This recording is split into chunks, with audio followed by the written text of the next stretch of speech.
You ask Tiger to solve.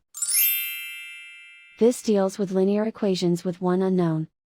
The final result is x equals 27/10.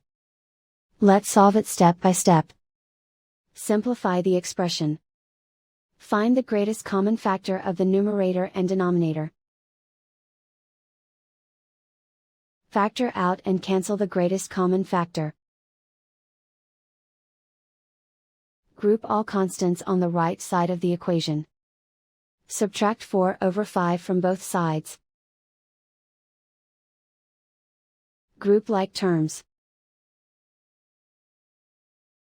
Combine the fractions. Combine the numerators. Reduce the zero numerator. Simplify the arithmetic. Find the lowest common denominator. Multiply the denominators. Multiply the numerators. Combine the fractions. Combine the numerators.